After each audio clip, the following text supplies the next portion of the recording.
Hello everyone and welcome back to Towergate. It is Towergate day number 771, 771, April the, I'm sorry, let's try May the 4th, 2019, Saturday. Thank you so much for tuning in. Okay, we have a lot to talk about today. So let's go ahead and get started. First of all, Trump had a phone call with Putin yesterday, lasted about an hour, and he says they talked about a lot of issues, obviously Venezuela, Syria, nuclear proliferation, things and such, but they also talked about the Mueller report and Trump being exonerated and the Spygate and the whole nine yards. And of course, he didn't give any details about what they talked about, but I would love to have heard the conversation between Putin and Trump. Obviously, both of them knew the entire thing was a hoax before the investigation even started, and they've both really been targeted in a way. I mean, you know, we obviously know that Trump was targeted for a coup, but also Putin was targeted here, unless you're one of the people that believe that Putin actually did have people working for him trying to do interfere in the elections or whatever. Now, as a general rule, all governments meddle in everybody's business, particularly during elections. We do it, the Russians do it, the Chinese do it. So I'm not saying that there wasn't nothing that Putin or the Russian government or intelligence agencies may have been doing. What I'm saying is it's nothing new, and everybody does it, including us. Probably nobody meddles in our elections more than the Israelis. And if you look at who meddled the most in our elections in 2016, foreign governments, by far it would have been the UK, Australia, and Ukraine intervened and had far more impact than what the Russians had, if they had any at all. But I'm sure it was a very interesting conversation between Putin and Trump. I doubt if either of them spent very much time on it. I don't think they, had anything crazy going on between them or anything like that as far as discussing, what they may do as a result of the exoneration and, exposing the true criminals and how that might affect the relationship and things and such. I don't think that people as serious as Putin and Trump, with all that they have on their plate, are going to spend a whole lot of time kicking this around. They both understand clearly what's going on here, and so I don't think that they probably spend a lot of time kicking that around. But it is interesting that Trump admits that they discussed that. Sarah Sanders said it in the press briefing that they spent, just had a very short conversation about that, many other issues that they talked about.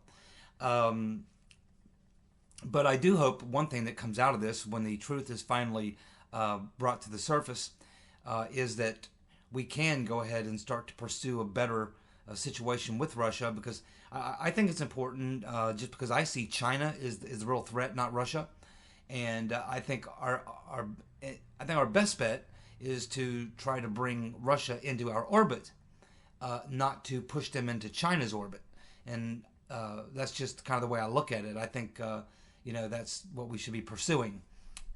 Not saying I love Putin or that he's a great guy. I mean, I don't know. I don't know Putin. I don't live in Russia.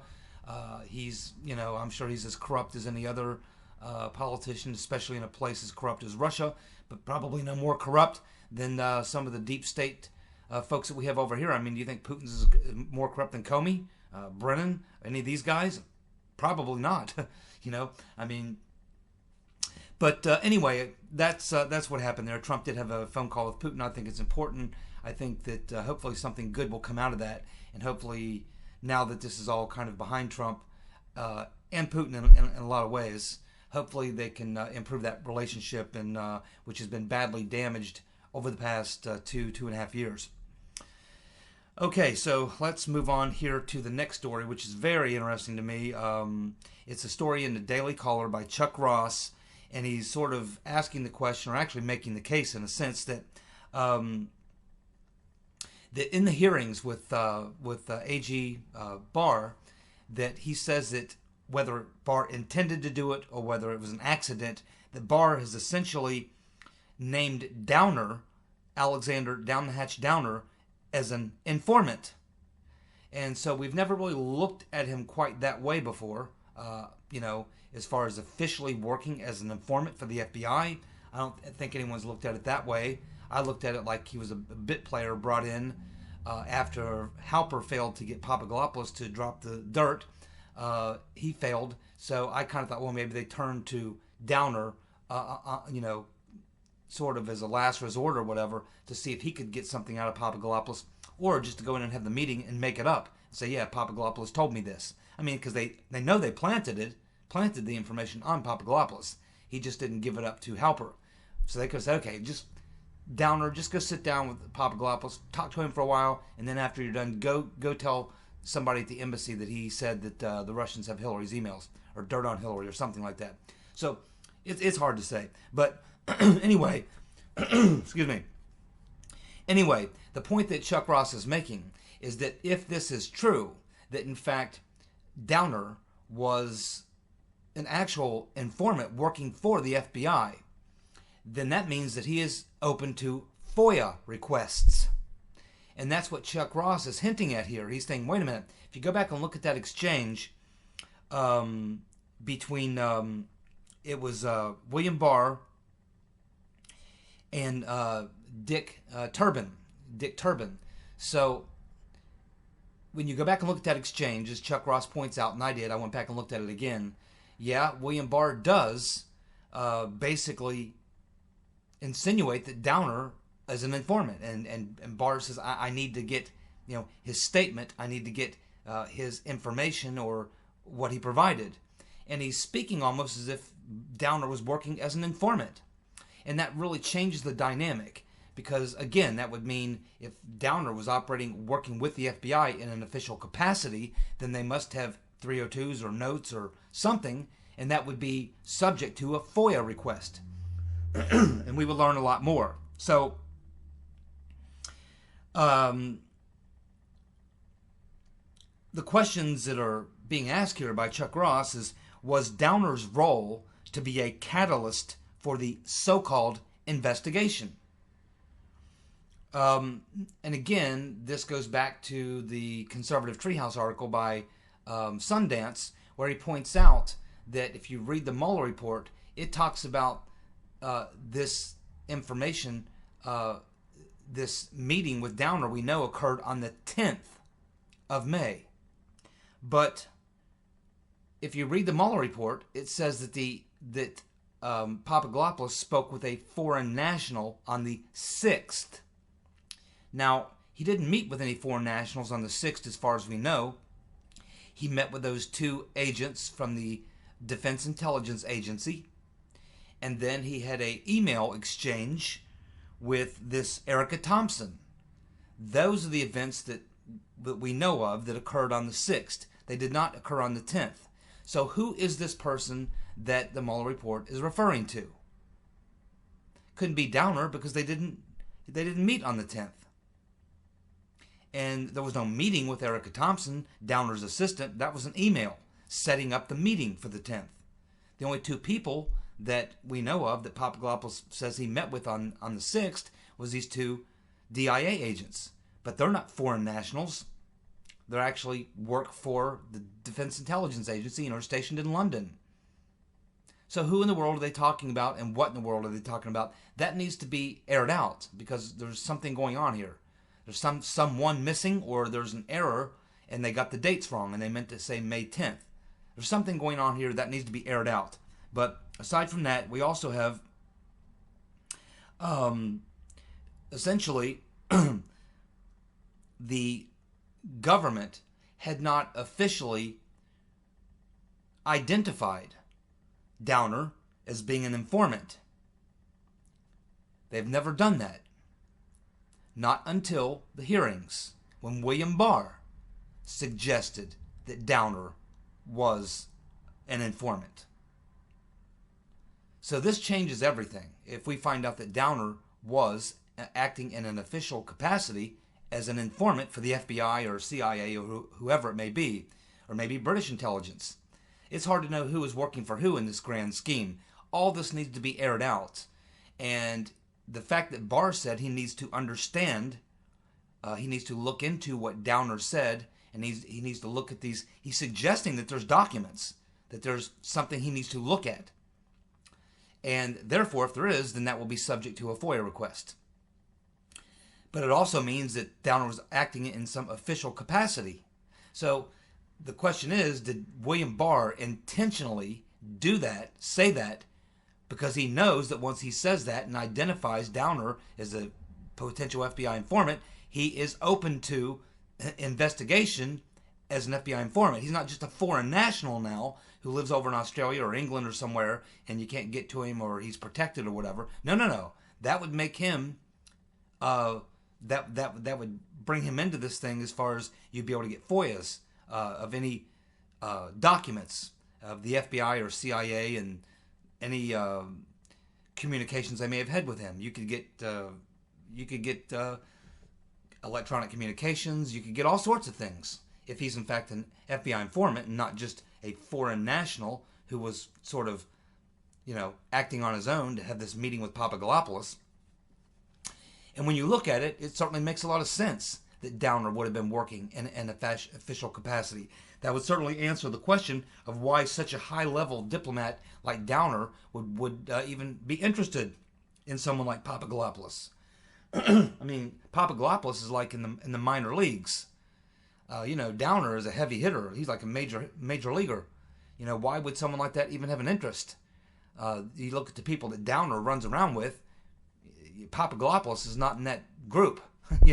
So it's awfully suspicious. The way it was set up is awfully suspicious. This Erica Thompson obviously has connection to intelligence. Downer certainly has connections to intelligence, obviously. So the question here is, did William Barr accidentally suggest that Downer was working in an official capacity, or was that an accident? Did he let that slip and he wasn't supposed to, or whatever? I think William Barr is too smart to have just let that slip. I think he may very well have intended for that to come out that way, knowing that there would be good reporters listening, and a good reporter would pick up on that and say, that's interesting. Especially someone like Tom Fitton. He would be, in fact, Daily Caller has already submitted now a FOIA for communications between Downer and the FBI, probably the CIA or anyone else, to find out if Downer was working in an official capacity. So it's a very interesting little thing going on there. It's a little thing, but it's one of them little things that could, if it turns out to be true, that could be a major bombshell. So we'll keep following up on this because, and I expect there will be people following up on this to see if they're able to get FOIA requests granted on Downer, and that will tell us everything we need to know, and that will blow this thing even farther apart than it already is. So we'll keep watching. Just wanted to tip you off to that. You can read the story, by the way, in the Daily Caller and read about it. It's Chuck Ross's story in the Daily Caller, so you can look that up and see what you think. It's pretty interesting. Of course, back to the circus, we have Jerry Nadler now threatening A.G. Barr with contempt. Of course, I remember when Eric Holder was held in contempt, and he just completely ignored subpoenas and everything else. He didn't care, and Obama didn't make any effort to do anything. Holding Holder in contempt didn't bring about any, problem for Holder. He went on his business as usual. So I think William Barr could probably do the same. And, I think it's obvious at this point, as we talked about the last couple of days, that Barr knows what's going on here. Everyone knows what's going on here. Barr now realizes he is a target. And the whole point is they have to try to destroy. They know they're not going to be able to impeach him. They know they're not going to be able to drive him out of office or whatever.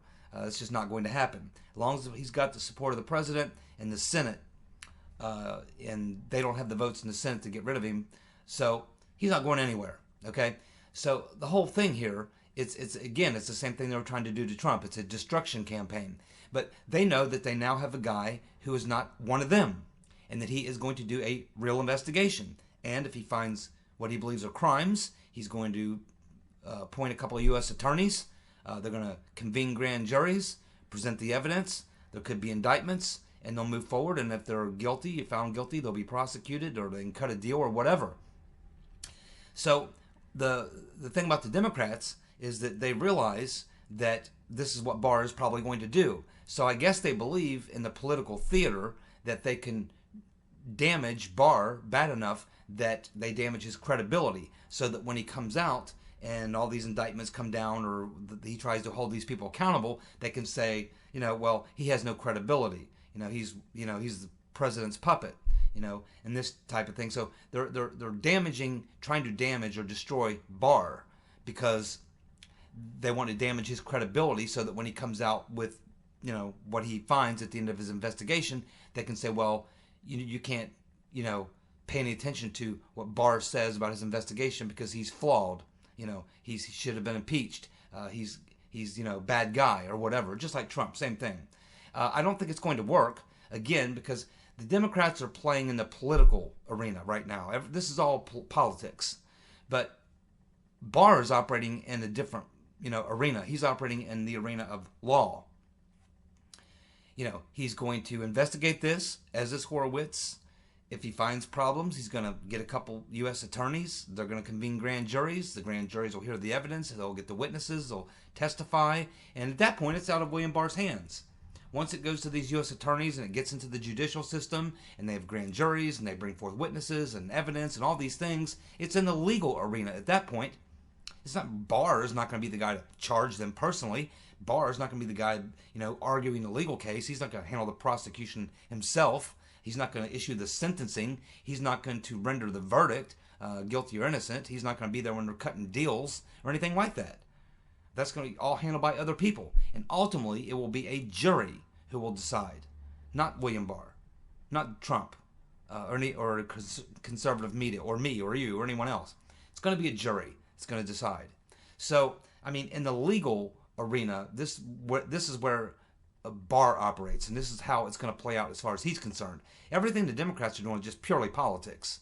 It's, they're trying to raise money. They're trying to just do as much destruction and damage to Trump and anyone around him that they can, because it's about 2020 elections. It's about raising money.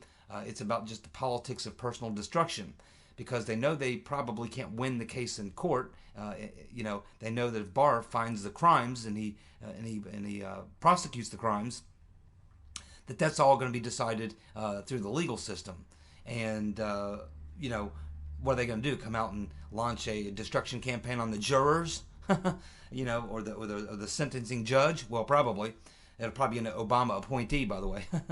So, anyway, Barr understands what's going on here. It's not going to work. In fact, I think it's probably going to backfire. And if anything, again, it's only going to make Barr more, it's only going to make him more motivated to, pay him back. He took a lot of abuse. And, of course, he's probably, he's not going to take it easy on anybody at this point. He's not going to overlook anything. So, they're doing a lot of damage to themselves, but I don't know why they're doing it. Again, I can only speculate on it. I can only say that maybe the Democrats really do not understand the evidence that he's got. Maybe they don't know. Maybe they're not looking into it. But we know what he's got because we talk about it every day here. But we'll see how this all pans out. But as far as, threatening William Barr with, contempt of court or contempt of Congress, subpoenas and contempt of Congress and threatening him with jail and fines. This is nonsense. It's just Jerry Nadler's nuts. And none of this is going to actually, pan out. It's just, it's all political. It's all politics. And that's really all it is, and Barr knows it. So not much to do about that other than the fact that they're pissing Barr off even more than he already is. So it's probably good for us, right? We also have the House Democrats on top of that. They're also now asking the Virginia Bar Association to investigate William Barr. That's pretty funny. Now, I don't know who's on that group or that committee there. Depending on how far to the left they are, they just might do it. But they're not going to find anything. William Barr is clean as a whistle. He just, was confirmed. So, again, it's piling on. It's just piling on.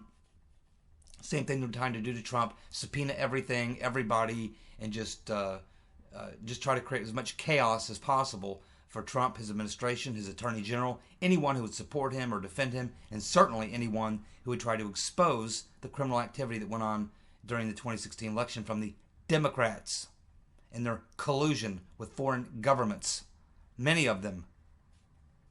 And that's what it really is. They're terrified. That's why they're acting like they're acting. They are terrified. They're very nervous.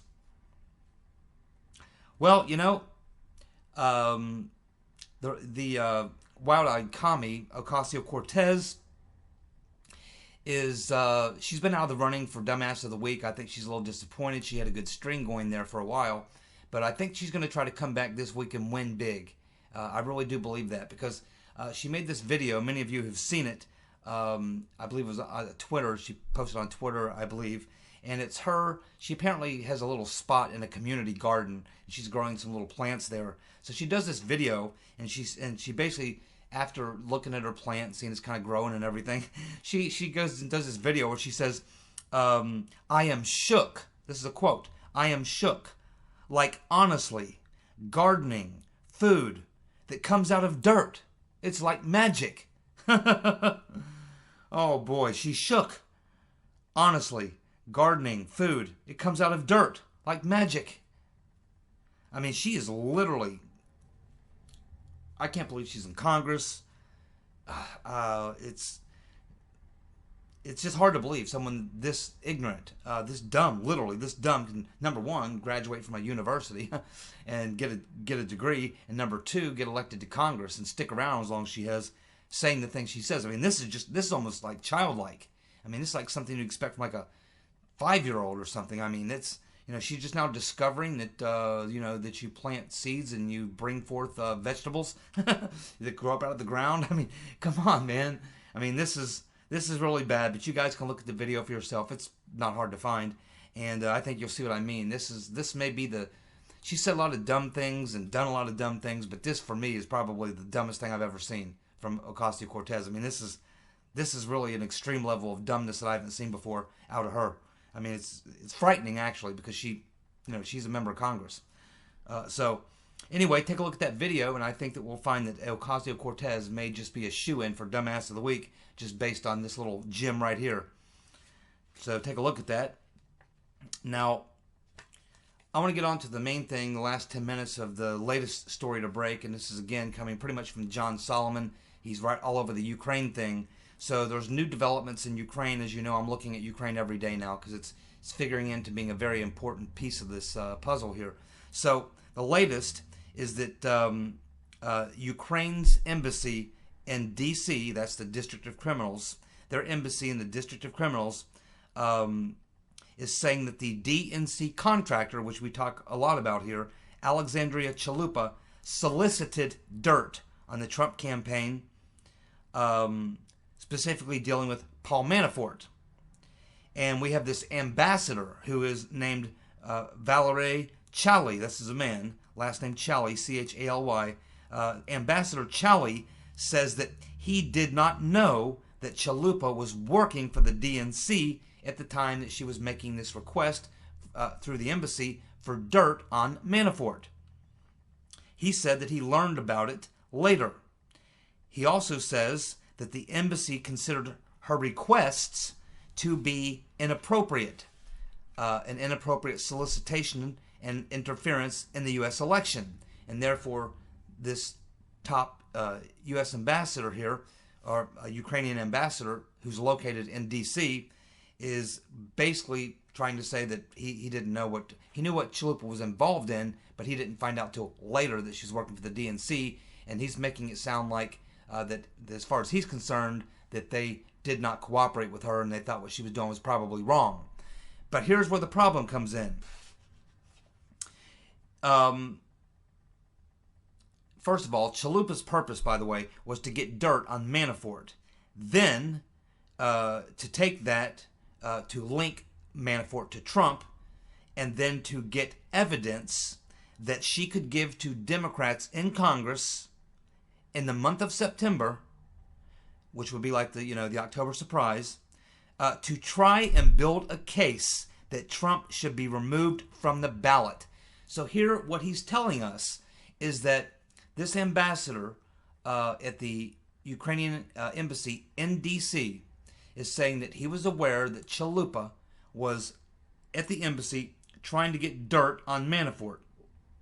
And she's telling them that the purpose of that is to turn that over to Democrats in Congress so that they could tie Manafort to Trump and then tie both of them to Putin and Russia to try to get Trump removed from the ballot. Chalupa was being paid at the time by the DNC. She was paid $71,000. But here's where the problem comes in. We have a political officer that worked under this Ambassador Chali, and he's named Andrei Telesinko. And now he is refuting Chali's claim. He's saying that he was instructed by his bosses to meet with an American reporter who was researching Manafort's ties to Ukraine. We can assume that he's talking probably about Isakov, but could be Simpson or both, or he could be even referring to Chalupa herself. This Telesinko is saying that he met with Chalupa, and Chalupa told him what specifically that she wanted. And Chalupa wanted to collect evidence that Trump, his organization, and Manafort were Russian assets working to hurt the U.S. and to work in favor of Putin's interests. Telesinko also says that the Fusion GPS was nosing around in Ukraine seeking similar types of information, and that he believed that they too were working for the demo commies, which of course they were, the Rotten Reverend Clinton specifically. Now Chali is saying that no documents were passed from his embassy to Chalupa, but we know there was a lot of documents passed, not maybe from the embassy, certainly not in D.C., at least that's what he's saying. This is what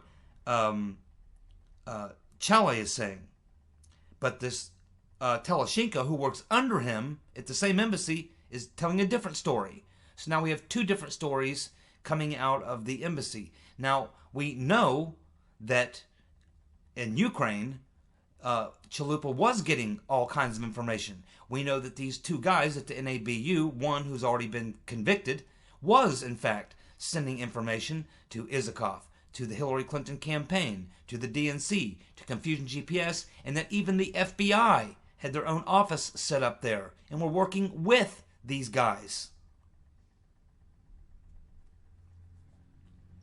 So this Ukraine thing is getting mighty hairy. I mean, this is going to have to be fleshed out. Now, this Chali guy, if I remember correctly, I don't know a lot about him, but he's part of the EU type technocrats. He's probably a supporter of the Rotten Reverend Clinton. He's probably up to his eyeballs in corruption and is probably lying. In fact, we know that the document that got the Black Ledger that got Manafort fired came from these two guys at the NABU who gave it to Isakov, Clinton, Chalupa, Glenn Simpson, and likely the FBI. And that's what got Manafort fired. So we can see that this entire part of this plot going on here. And so now the Ukrainian prosecutor there is very, very interested in an investigation into Chalupa. And he wants to share this concern he has with William Barr, or someone, a U.S. attorney, someone at the DOJ, and open that up to the DOJ because they may want to look into what Chalupa was doing based on this information right here. So clearly we have two Ukrainian officials from the embassy who are at odds with one another, not in agreement. But the evidence would support that, in fact, they were cooperating with Chalupa. I'm sure that John Solomon will continue to dig in on this story. I'll continue to follow it every day. But it's this Ukraine thing, there's just too many things coming out about what was going on with the Ukraine. And I'm certain that William Barr is quite aware of this. Giuliani we know because he keeps talking about it. Trump has tweeted about it. So there's no doubt in my mind that Barr is going to be focusing quite a bit on the things that were going down in Ukraine, because that's where the Russian narrative started. That's where the Black Ledger came from that got Manafort fired, an illegal leak. One guy's already been prosecuted for that. We know that everybody on the Democrat side was in bed with the Ukrainians. Everyone from the FBI having offices there at the embassy. The Rotten Reverend Clinton, her campaign personally dealing with Chalupa, maybe even Ukrainian officials. The DNC, which was really just a cover for Hillary because she was running the DNC. After she won the nomination, she essentially took over the DNC. Of course, Glenn Simpson, Fusion GPS, Michael Isikoff, could be others. So there's a lot to uncover here with the Ukrainian part of this plot. And a lot of things originated and happened there. And now you see this ambassador in D.C. at the embassy in D.C. the Ukrainian embassy in D.C. The head guy there, this Chalet, he's singing a different tune, and the tune he's singing does not it's not in harmony with the facts of what we already know did happen. We know about all the other things I just talked about. We know where the Black Ledger came from. We know who was involved in it. We know who was working with the Ukrainians in Ukraine from the Democratic side of the aisle, including the FBI and the Clinton campaign. So there's a lot more to be unearthed here, and my guess is William Barr will be spending significant resources trying to really dig into it and understand. And of course, now that Trump's president, Ukraine needs a lot of favors from us. They need our support. So, Trump is definitely in the position to use leverage to get cooperation from Ukraine to get the truth. And I'm sure that he will use it. We have Lindsey Graham is now inviting Uncle Bob the Executioner to testify to the Senate. Do you think he'll do it? You think he'll do it? I'm thinking he probably won't. But I'm glad he's testifying in front of the House. I just hope that Nadler doesn't change the rules so that no Republicans can ask him questions. Because there's a couple good Republicans there on that House Judiciary Committee, namely Jim Jordan, who probably would ask some really good questions of Uncle Bob the Executioner. So I certainly would love to see that. But I would love to see him on the Senate Judiciary Committee, which is really where he should be anyway. Not the House. It really should be the Senate. So yeah, that's all I have time for today. I do want to get back into this New York Times story, this whole idea of the two articles that they've recently released, why I think it's a very big deal, why I think that part of what they're releasing is disinformation. There's a lot of things to be dug into, and I'm talking about this new narrative that's just been dropped by the New York Times that possibly the dossier itself was a disinformation campaign. It was planted on Christopher Steele or his intermediaries or whoever. So I want to kind of dig into that on tomorrow's video, unless something major big happens and takes precedence. But I'd like to focus on that tomorrow. There's a lot to talk about there. So I'll get into that tomorrow. But yeah, you may want to look into that story by Chuck Ross. It's very interesting in the Daily Caller, and also the John Solomon article that's up today. Well, it'll be the Friday John Solomon article that was put up on thehill.com. So you may want to look at those two things. I think there are going to be major information coming out of both of those things that are going to be impactful as we move forward.